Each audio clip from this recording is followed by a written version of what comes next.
우리가 세상 살면서 오해를 참 많이 하고 산다 그랬습니다. 오해를 하면 인생이 힘들어집니다. 고달파집니다. 가난해집니다. 그런데 그건 이 땅에서 끝나는 거예요. 근데 하나님 앞에 와서도 오해하면 안 됩니다. 그건 영원한 저주가 기다리고 있기 때문입니다. 어떤 금쪽 같은 자식이 군대를 갑니다. 그럼 그 아버지가 군대 갔다 온 고참으로서 아버지가 이렇게 말해요. 너는 이제 죽었다. 그 말에는 여러 가지 의미가 있어요. 진짜 죽는다는 말이 아니고, 근데 진짜 죽을 수도 있어요.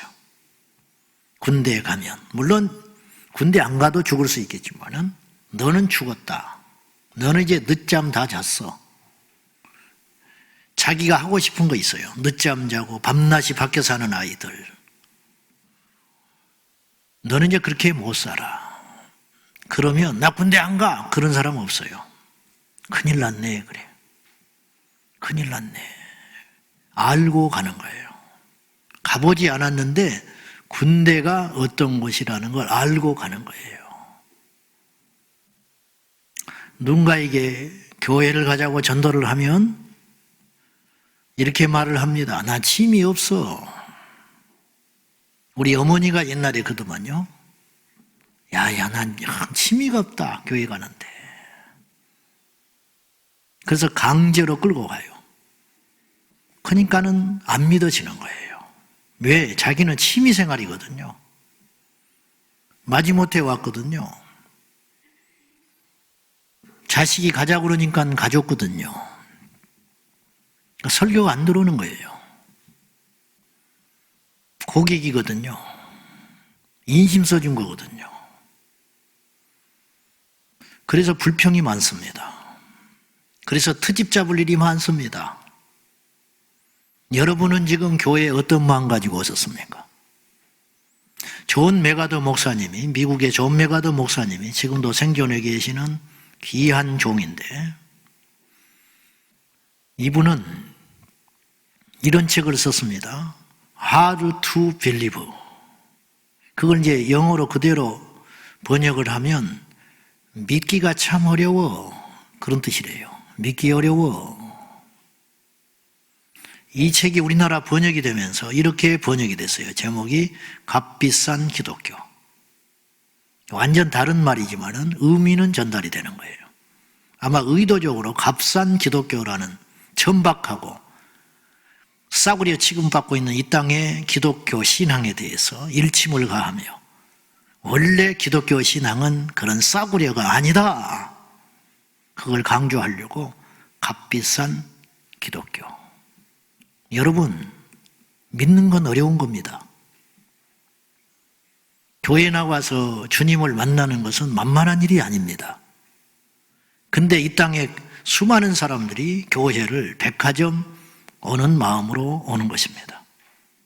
잘못된 생각을 갖고 시작하는 거죠. 군대를 갈 때 잘못된 생각을 가지고 군대를 가면 고달파집니다. 그리고 병사가 되지를 못해요. 미쳐서 나오기도 해요. 스트레스를 받아서. 교회를 가서 중도에 그만두는 사람이 있어요. 그건 왜 그런가?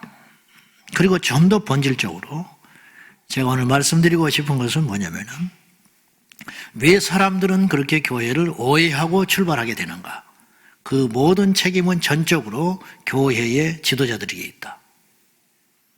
오는 사람이 잘못한 게 아니에요. 그렇게 교회를 보여주는데 잘못이 있다. 제가 이런 소리도 들어봤습니다. 저는 함부로 말하고 싶거나 정죄하고 싶지는 절대 않아요. 저희들은 더 부족한 것이 많으니까. 어떤 교회에서 흡연실을 만들어줬습니다. 왜? 흡연하는 사람들을 배려하지 않은 거지요. 무슨 뜻인지는 알아요. 그렇게라도 해서 교회에 와서 변화될 때까지 기다려보자는 거예요. 저도 그런 마음이 있죠. 약하다고 잘라버리면 어떻게 해요? 부족하다고 뽑아내버리면 어떻게 해요? 어떻게든지 끌고 가야지요.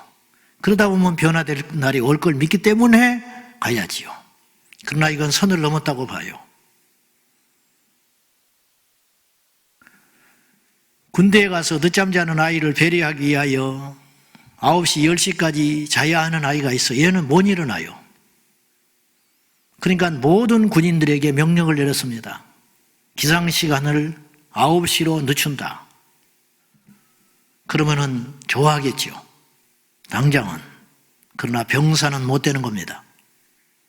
제 개인적으로 요새 군인들한테 휴대폰을 쓸 수 있도록 지급을 했습니다. 왜냐? 아이들이 휴대폰 없이는 멘붕이 와버리는 거예요. 못 살아요. 그래서 휴대폰을 쓸 수 있도록 했다. 전 개인적으로 반대합니다. 왜냐? 그건 병사답지 못하기 때문입니다. 그리스도의 군사도 마찬가지입니다. 교회를 나와서 예수님을 믿으려고 한다면 반드시 치러야 할 대가가 있습니다. 그걸 치르지 못한다는 것은 배우지 못해서 그렇습니다. 그럴 생각이 도무지 없다고 생각하는 것은 그만큼 여러분들이 그리스도의 제자가 아닌 고객으로 생각하기 때문입니다.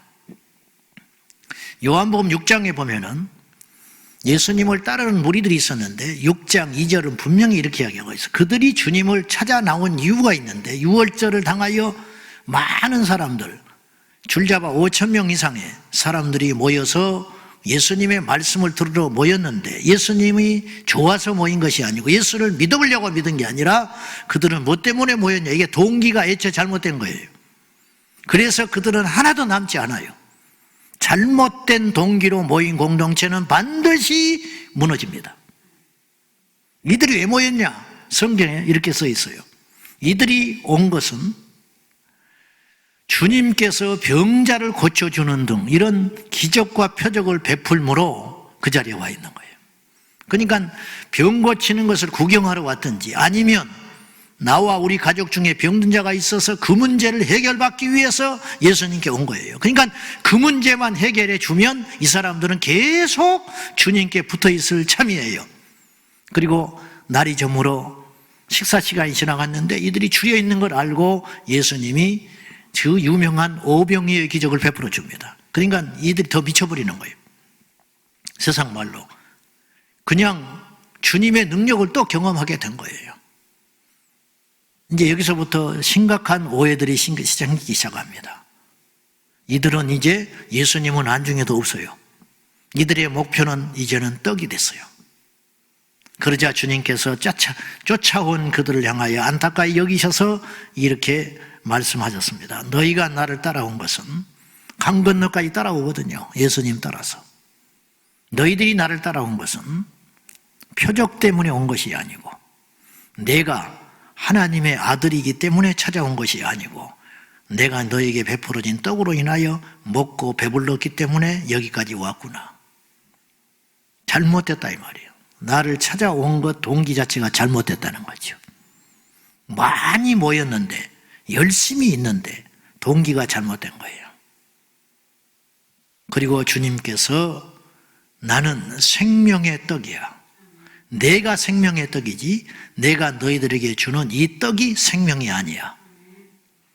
그러니까 요한복음 6장 66절에 급기야 그 말을 들은 사람들 중에 제자들 중에 많은 무리들이 떠나가고 다시는 주님을 따르지 아니하니라.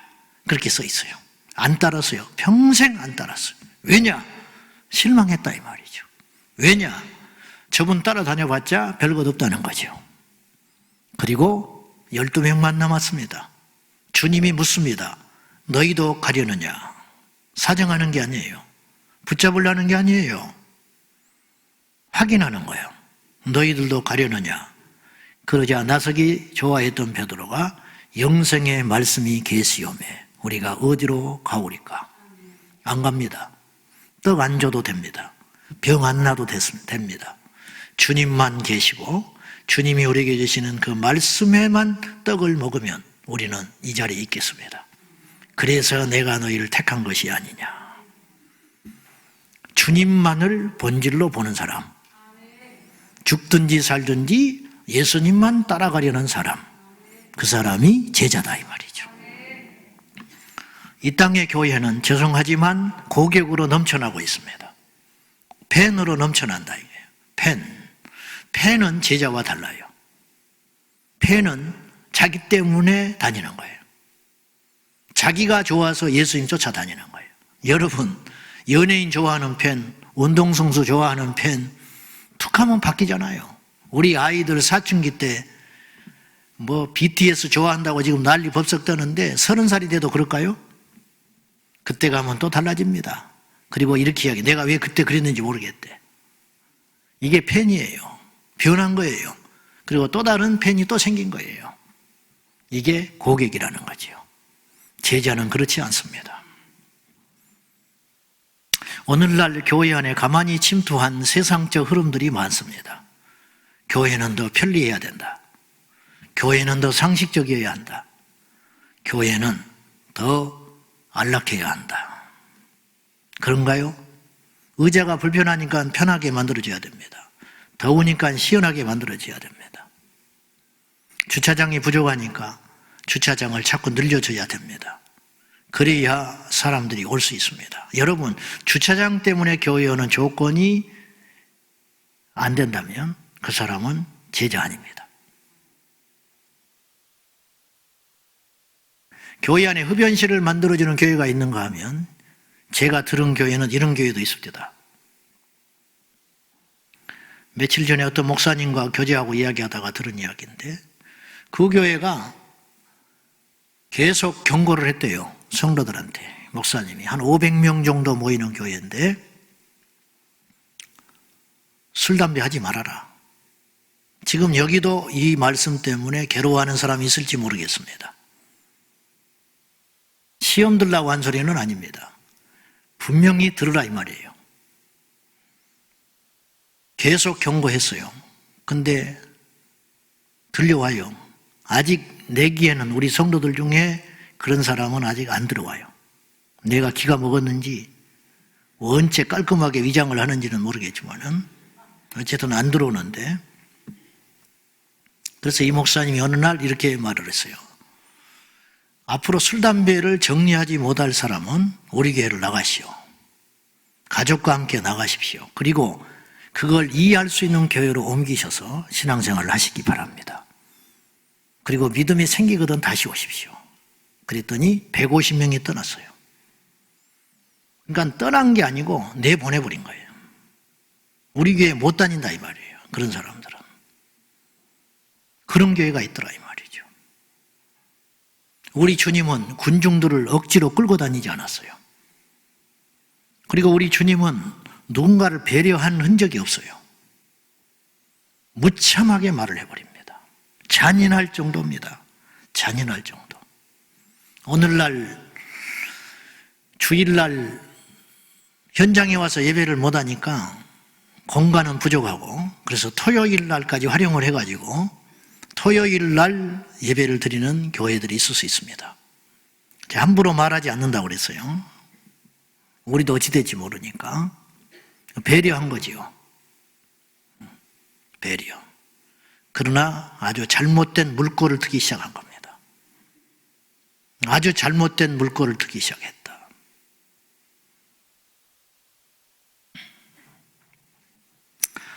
엘리사가 나만을 만나지 않았습니다. 처음에.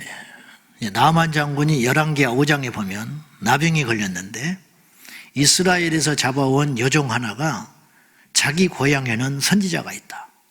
우리 주인, 나병 환자 걸린 우리 주인이 그 선지자를 만나면 나을 수 있을 텐데, 그래서 나만이 자존심을 굽히고 약소국 작은 나라의 위세를 등등히 세워가지고 많은 재물과 부하장수들을 데리고 이스라엘로 갑니다. 그러면서 엘리사를 만나러 갔는데 착각이 여기에 있죠. 이게 잘못된 생각으로 선지자를 만나러 간 거예요. 그건 뭐냐? 열왕기하 5장 11절에 보면 그의 속내를 이렇게 비춰요. 한번 봅시다.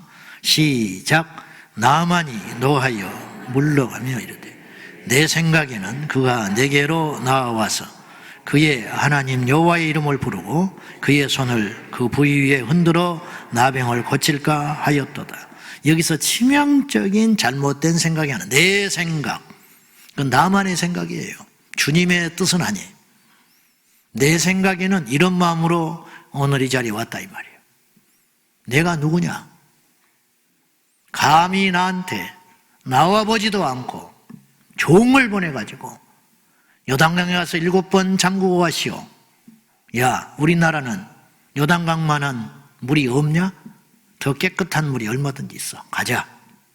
그 집에 아주 불 안 싸질러 버린 게 다행일 정도로 화를 내면서 돌아서는데 그의 시종들이 사정을 합니다. 더한 일을 하라고 그랬으면 어떡할 뻔했습니까? 그래도 할 것 아닙니까? 말을 들어보니까 일리가 있어요. 그리고 순종했더니 병이 낫습니다. 여러분, 결과론적인 이야기인데 제가 이런 생각을 해봤어요. 나만의 기대와 생각대로 엘리사가 나와가지고, 그럴 리도 없지만 엘리사가 와서 맨발로 뛰쳐나와가지고 지체 높은 나만 장군이 왔다고 그의 아픈 병든 환부에 손을 얹고 기도해 줬으면 절대 병 안 났습니다. 왜냐? 나만의 믿음이 없기 때문이죠. 그리고 병 낫는 건 저주입니다. 그는 병이 낫지도 않지만 그래서 난들 그는 하나님 못 만납니다. 순종했을 때, 고집을 꺾었을 때 나만은 하나님을 만나요. 병 낫는 것보다 더 중요한 선물을 얻게 된다 이 말이죠.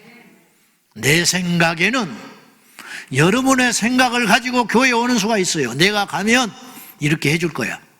간혹 가다가 이렇게 요구하는 분들이 있어요. 교회에 등록할 때 등록의 조건을 내걸어요. 등록하는데 일어나서 소개를 해준다 한다든지, 사람 많은 데서 일어나게 세워가지고 당신은 어디서 주워 드는 건 있어. 이게 이제 환영해 줄 거라는 거예요. 내가 교회 가면 나 부담스러우니까 하지 마세요. 나 그러면 안 갑니다. 그렇게 요구 조건을 내거는 사람이 있습니다. 또 이런 조건도 내겁니다. 등록하는데 셀은 편성하지 마세요. 나는 못합니다. 그럴 것 같으면 등록 안 합니다. 그런 조건을 내거는 분들이 있습니다.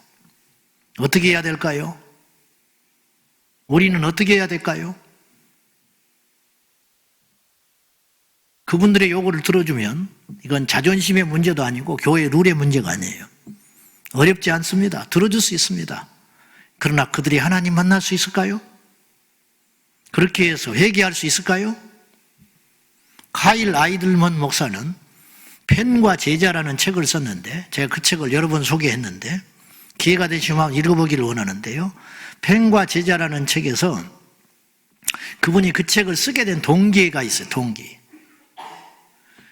어느 부활절 행사를 앞두고 큰 행사, 프로젝트, 불신자들을 초대해가지고 해년마다 그 행사를 했어요. 몇천 명씩 초대해가지고 큰 집회를 하고 그렇게는 했는데 그 해에도 그걸 준비하다가 이분이 무너졌어요. 과연 이게 뭔가? 하나님께서 이런 걸 원하실까? 그리고 하나님 앞에 용서를 구합니다. 나는 지금까지 잘못된 복음을 전했다는 거예요. 고객 대하듯이 했다는 거예요. 이 사람들의 자리를 채워서 몇 명이나 오는지, 얼마나 많은 사람이 와서 이 행사를 참여하는지에만 관심을 뒀지 그리스도 편에서는 생각하지를 못했다. 그리고 철저히 회개합니다. 그리고 그 해에 메시지를 그렇게 전하지 않습니다. 모인 그들을 향하여 강력하게 회개를 선포합니다. 처음 온 그들에게 죄를 버릴 것을 독려합니다. 회심할 것을 독려합니다. 그는 그 책 서두에서 이렇게 말을 했어요. 나는 용서보다 회개를 원한다. 나는 구원보다 항복을 이야기할 것이다. 이제 이 책을 앞으로 이런 식으로 더 이야기할 거라는 거예요. 행복하기보다는 실패를 이야기할 거다. 삶보다는 죽음을 이야기할 수밖에 없다. 왜냐? 그리스도께서 그리하셨기 때문에. 돌아가신 오카는 목사님이 하신 비유가 제 기천에서 떠나지를 않습니다. 설교할 때마다, 우리 교회를 생각할 때마다 제가 이 예화를 말을 하지 않을 수 없습니다. 그리고 제가 외부에 나가면 이 예화를 꼭 합니다. 이분이 무슨 말을 했냐? 빗대가지고 오늘날 교회가 진짜 주님께서 세우신 교회냐? 오늘날 단에서 설교하는 그 설교 메시지가 정말 예수님께서 2000년 전에 전하려고 했던 메시지냐? 성도들은 나는 죄가 없다고 봐요. 성도들의 잘못이라고는 교회에서 하는 대로 한 죄밖에 없는 거예요. 병원에 간 환자가 무슨 잘못이 있습니까? 의사가 하라는 대로 한 것밖에 없죠. 이 약을 먹으시오. 예, 수술합시다. 근데 죽어버렸어요. 물론 병이 중해서 죽을 수 있어요. 그러나 중하지 않았는데 죽었다. 그건 의사 책임이죠. 여러분이 무슨 잘못이 있습니까? 교회에서 하라는 대로 한 것밖에 없는데. 옥 목사님 이렇게 말하셨습니다. 오늘날 진짜 교회냐? 어느 주인이 종에게 자기 말 발굽이 있어요. 근데 말마다 다르거든요. 사이즈와 모양이 다르니까. 말 발굽을 주면서 내가 어디 갔다 올 테니까 말 발굽 100개를 만들어 놔라. 이 주인이 대장장에게 가가지고 말 발굽 100개를 만들어 주시오. 똑같이 본을 준 거예요. 이거 똑같이 만들어 달라는 거예요. 예. 그리고 날짜가 돼서 찾아왔어요. 이 충직한 종은 최선을 다한 거죠. 주인이 말발굽을 자기 말에 채워보니까 안 맞아. 5개밖에 안 맞아. 100개 중에. 어찌 된 일이냐? 그랬더니 쫓아가서 대장장이한테 종이 찾아갔는데 왜 말발굽이 100개 중에 5개밖에 안 맞습니까? 그랬더니 압차 그러는 거예요. 대장장이가. 자기 잘못했다는 거예요. 왜요? 그랬더니 원본이 있잖아. 세상에 하나밖에 없는 원본. 요걸 가지고 본을 떠서 말발굽을 만들었어요. 하나가 나온 거예요. 그러나 100%는 똑같지 않아요. 약간의 차이가 있죠. 그러나 말발굽으로 쓰기는 지장이 없어. 그럼 그 다음 걸 만들 때 이 원본을 보고 만들지 않고 만들어진 것을 보고 만들어버린 거예요. 그러니까 조금씩 틀어지다가 나중에는 완전히 다른 말과 복이 탄생했다. 이거 쉽게 이해되는 이야기예요. 오늘의 교회가 그렇다. 우리는 초대교회 이야기하지만 성경 속에 있는 교회인가? 성경 속에 있는 믿음인가? 성경 속에 있는 복음인가? 성경 속에서 요구하는 신자인가? 저는 신도라는 말을 안 좋아합니다. 불교에서도 신도라는 말을 쓰니까. 여러분, 주님은 우리에게 신도라고 요구하지 않아요. 우리를 향하여 요구합니다. 제자가 되라. 오늘 23절을 보시겠습니까? 시작. 또 무리에게 이르시되 아무든지 나를 따라오려거든 자기를 부인하고 날마다 제 십자가를 지고 나를 따를 것이니라. 무리에게 말을 했습니다. 준비된 제자에게 말하는 게 아니고 신학교 강단에서 예수님 말한 게 아니고 목숨을 건 선교사들한테 파송하면서 말하시는 게 아니고 안수를 받는 장로님들에게 말하는 게 아니고 무리들에게 이르시되 나를 따라오려거든, 즉 제자가 되려거든. 주님을 따라다니는 사람이 제자거든요. 주님처럼 살려는 사람들이 제자거든요. 너희가 제자가 되려거든 2가지를 반드시 해라. 첫째, 자기를 부인하라. 2번째, 제 십자가를 지라.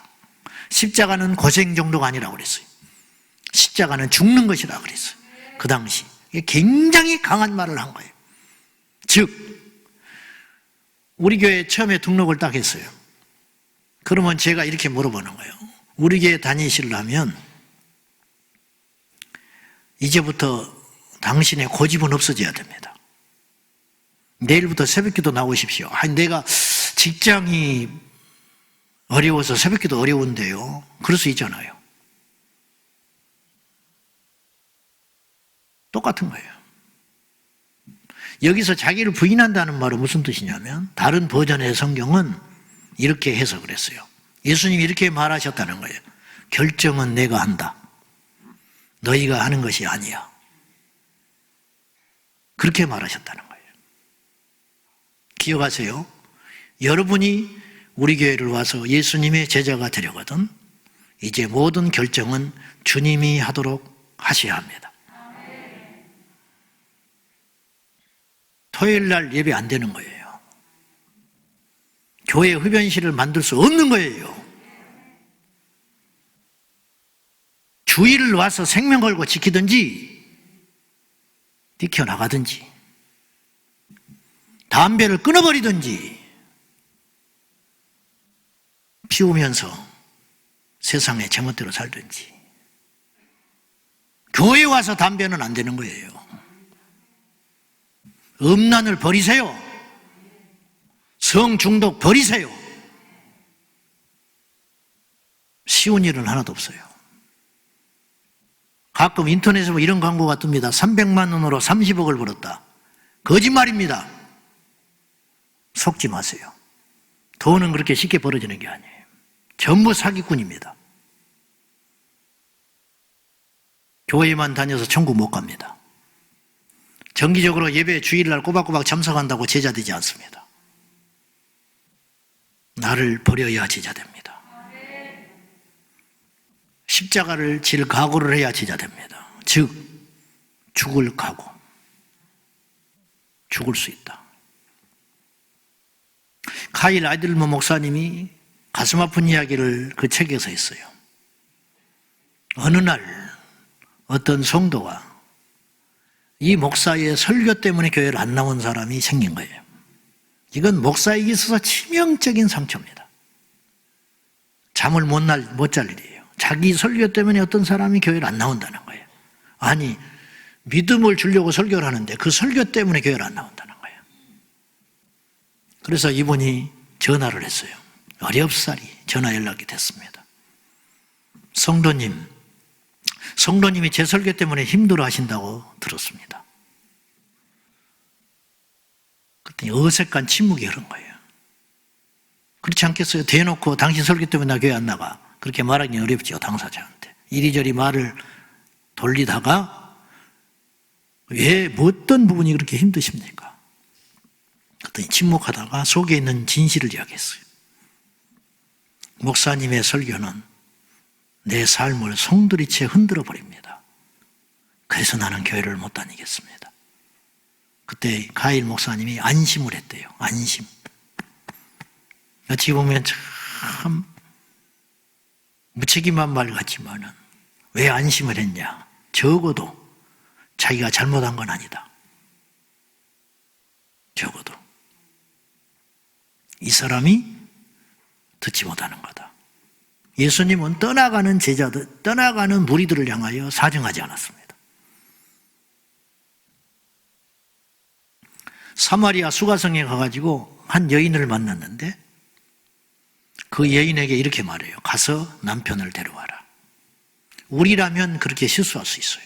모르니까 무심코 그 아픈 상처를 건드릴 수 있습니다. 근데 주님은 아시잖아요. 이미 그 자리에 가서 그 여인이 나타날 것도 알았고 이 여자가 어떤 상황인지도 알았잖아요. 그래서 없습니다. 그러니까 네가 남편이 5이나 있었는데 지금 없다고 하는 말도 틀린 말은 아니다. 그 여자가 깜짝 놀라죠. 알았잖아요. 알았는데 왜 아픈 데를 건드려요? 배려하셔야지. 배려. 오늘날 만약에 교회 안에 어떤 미망인이 교회를 찾아왔다고 한다면, 그걸 알았다면 교회는 비상모드에 들어가서 어떻게든지 그 사람에게 상처를 주지 않기 위하여 촉각을 곤두세워가지고 그 사람을 배려하는 분위기로 바뀌게 될 겁니다. 제가 개척하고 1년쯤 됐을 때 열심히 오셔서 예수 믿는 분이 있었습니다. 이분이 김밥 가게를 하셨습니다. 그 전에 옛날 교회에서. 그리고는 교회를 옮기셨는데 조금 지난 다음에 사연을 들어보니 이분이 그 교회를 상처를 입고 나오셨어요. 왜 나왔냐 들어보니까 이렇게 말했다는 거예요. 교인들이 어이 김밥 천국 그랬다는 거예요. 이분이 김밥 천국을 운영하니까 어이 김밥 천국.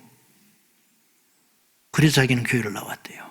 그 뒤로 우리 온 교회는 비상에 들어갔습니다. 입 밖에도 김밥이라는 소리를 하지 말아라.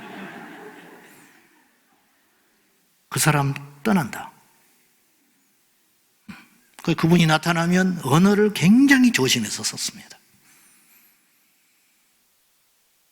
근데 이분이 사별을 하고 혼자 교회에 오셨거든요.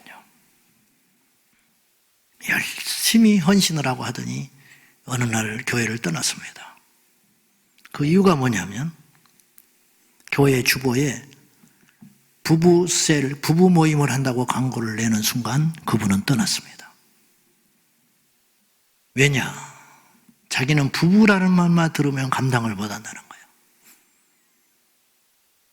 그래서 떠나셨습니다. 엎질러진 물 같아서 어떻게 해볼 수 없었어요.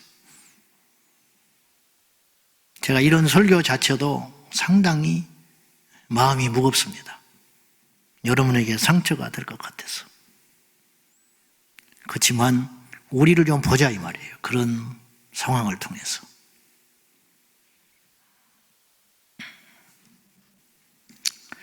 우리는 고객이 아닙니다. 우리는 그리스도의 말씀대로 살도록 부름받은 제자입니다.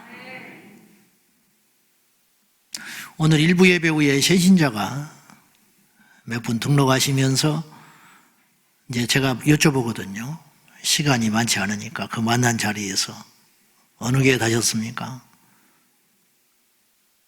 교회를 안 다녔대요. 아유, 그 세례는요, 세례도 안 받았대요. 그러면 내가 너무 감사하죠. 교회를 안 다녔던 세례도 받지 않는 성도가 스스로 우리 교회를 왔다는 것은 얼마나 놀라운 기적입니까? 20년 전에 잠깐 교회를 다니고 처음 우리 교회를 왔다는 거예요. 어떻게 이런 일이 있을 수 있는가? 1년을 영상으로 예배드리다가 왔습니다. 그러시군요. 제가 이렇게 물었습니다. 오늘 예배드리는데 힘들지 않습니까? 초신자인데 처음 교회 왔는데 감당이 되겠습니까? 교만이라고 듣지 마시고요. 제 설교가 귀에 들립니까? 들립니다.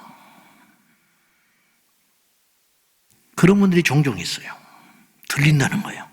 제가 들린다는 말은 잘 들리냐 그 소리가 아니에요. 마음속에 들어오냐? 납득이 되냐? 아멘이 나오냐?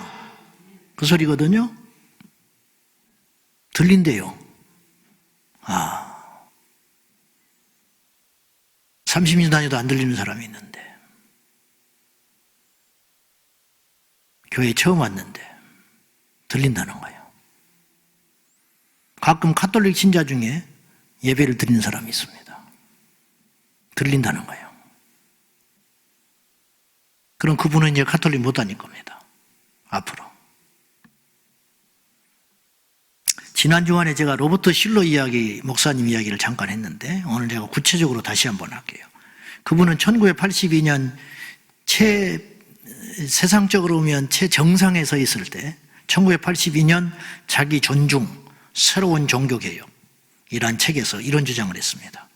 이분은 새로운 종교개혁을 자기 존중에서 찾았어요. 이분이 무슨 끔찍한 소리를 했냐면 고전적인 신학의 가장 큰 오류는, 전통 신학의 가장 큰 실수는 신학이 인간 중심이어야 했었는데 지나치게 하나님 중심이었다는 것이다. 그래서 인간은 자기 존엄성을 잃어버렸고 자존심과 자기 가치와 자기 존중을 중심으로 다시 돌아가야 한다. 이것이 종교개혁이다. 이렇게 말을 했어요. 끔찍한 소리입니다. 성경과 정반대되는 이야기라는 거죠. 우리가 사복음서를 다 몰라도 오늘 본문 말씀 하나만 보더라도 너희가 나를 따라오려거든 자기를 부인하라. 근데 이분은 뭐라고 그러냐? 자기를 존중하라. 자기의 가치를 그리스도 안에서 새롭게 발견해라. 하나님은 우리를 이렇게 사랑해 주셨고 귀하게 여겨주셨다. 여러분, 하나님 우리 무시하지 않지요. 하나님을 우리를 위하여 당신의 아들 예수 그리스도를 십자가에 던지시기까지 사랑해 주신 존귀한 존재예요. 그렇지만 그것이 우리의 자아가 우선이 된다는 뜻은 아닌 것이지요. 마르틴 루터는 이런 말을 했습니다. 우리의 복음이 평화롭게 받아들여진다면 그것은 참된 복음이 아닐 것이다. 즉 교회에 와서 예배를 드렸는데 시간이 흐르면서 더 고통과 아픔이 있지 아니하면 이 사람이 들은 복음은 아닐 것이다. 복음이 아닐 것이다. 예수님을 만난 사람들은 다 같이 둘 중에 하나를 결정해야 한다 했어요. 제가 그리스도의 열렬한 제자가 되어서 죽는 데까지 가든지 아니면 그리스도의 적대자가 되든지. 그렇잖아요. 그 적대자로 돌아선 거예요. 그래서 그분을 십자가에 못 박으라고 소리 질렀습니다. 그들 중에는 떡을 먹은 자도 있었을 거예요. 그들 중에는 병난 자도 있을 거예요. 그러나 예수님의 제자가 되지는 못했어요. 우리는 둘 중에 하나를 선택해야 돼요. 저는 여러분에게 요구해요. 고객이 되지 말고 제자가 되라고. 저는 여러분에게 요구해요. 교회에 와서 병 나을 생각하지 말고 주님 앞에 헌신을 하라고. 저는 여러분에게 요구해요. 교회에 와서 부자 될 생각을 하지 말고 어찌하면 내 생애를 하나님을 위해 드릴고 고민하라 이 말이요. 어째서 그런 고민은 없냐 이 말이에요.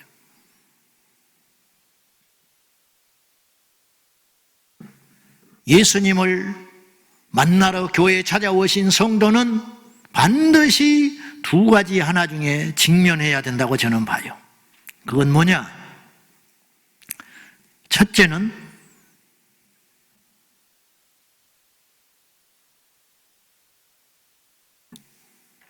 내가 잘못 살았다는 것을 하나님 앞에 인정하는 시간이 반드시 있어야 돼요.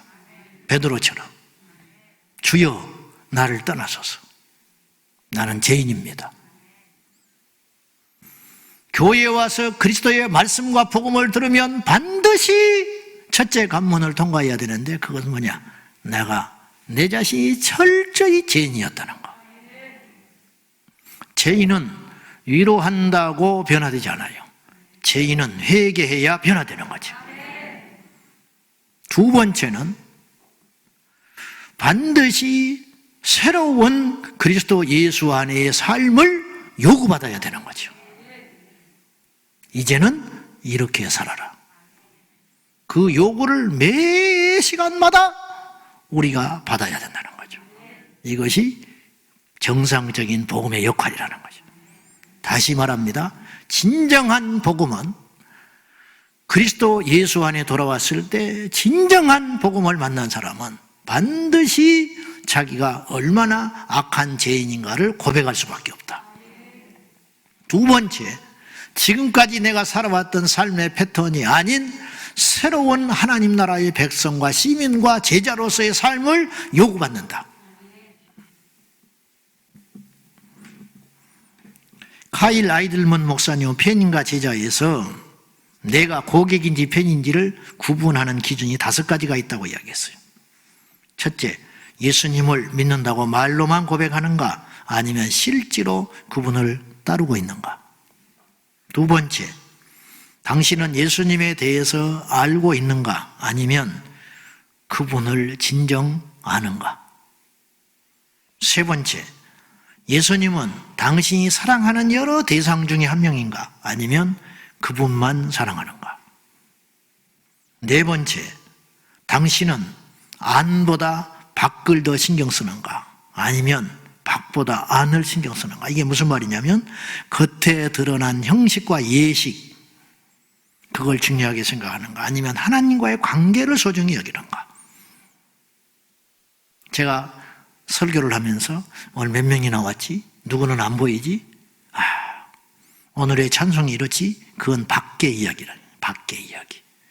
그것이 아니고 오늘날 이 시간 내가 사역하고 설교할 적에 성령의 임재가 이 자리에 가득하는가.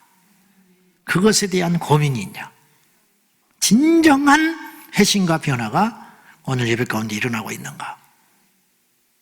몇 명이 모였는지 재정이 얼마인지 누가 출석을 했는지 그건 밖의 일이라는 거예요. 밖에. 여러분도 마찬가지라는 거예요. 교회 와서 예배할 적에 아무개가 보이네 안 보이네, 교회 인테리어가 어쩌냐, 목사의 넥타이 색깔이 어쩌냐, 그건 밖의 일이라는 거예요. 예배 시간이 기네 짧네 어쩌네? 그건 밖의 일이라는 거예요.